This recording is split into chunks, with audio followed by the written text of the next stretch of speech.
Une minute pour vous passer un message très simple. Faut l'utiliser, en parler autour de vous, l'utiliser pour vous, en parler à vos amis, votre famille. C'est maintenant, en quelques clics, pour tous. Alors, quel que soit votre parcours, quelle que soit votre expérience, votre niveau d'études, dites-vous bien, c'est pour vous. Bonjour. Un détail qui change toute l'information propagandiste et dévoile un journalisme de bureaucratie contrôlée. Un article, paru dans plusieurs journaux du web concernant une erreur de vaccination m'a intrigué. Non pas par le fait d'une quelconque vaccination, mais d'une erreur à avoir administré du sérum au lieu d'un vaccin. On peut lire ceci. Un incident regrettable qui nourrit les complotistes. Ça ne démarre pas si mal, maintenant la suite. L'annonce de cette erreur a été énormément commentée sur les réseaux sociaux, suscitant des inquiétudes parmi les internautes et les complotistes.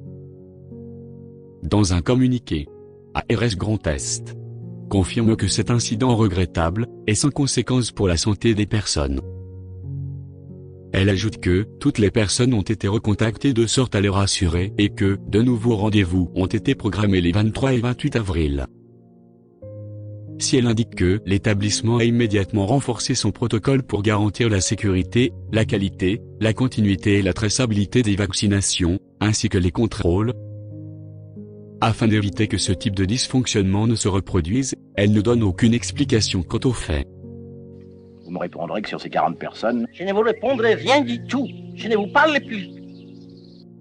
Pour éviter la censure de YouTube, je vais vous dévoiler qu'une des deux raisons pourquoi l'établissement en question n'a donné aucune explication. Première raison. Vaccination de masse. Le protocole d'administration ainsi que la procédure de dilution est fourni avec la solution injectable. Par ce fait, le sérum physiologique, qui sert en partie d'adjuvant et autres réactions chimiques, est injecté directement dans la fiole contenant le vaccin et seulement après dilution, le vaccin est extrait de cette fiole diluée. Une fois diluée, cette fiole doit être étiquetée, datée, ainsi que le délai d'expiration doit figurer obligatoirement qui est de 6 heures max, après décongélation. Aucune dilution ne se fait, hors flacon du vaccin.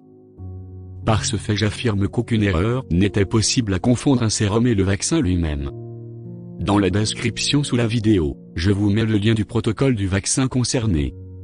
Après avoir lu ce document, je serais très curieux de voir vos réactions car ce qu'il comporte mérite une profonde réflexion de cette parano maladive médiatique. La deuxième raison est liée au placebo, dont on ne peut pas parler à cause de la censure. Je ne vais pas non plus parler des chiffres des effets secondaires car elles sont liées également au nombre de personnes qui ont reçu le vrai ou faux traitement. Voilà pourquoi ce petit détail de presse a une importance capitale.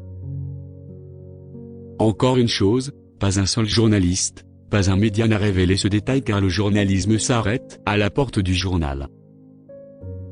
Nous sommes la dernière résistance.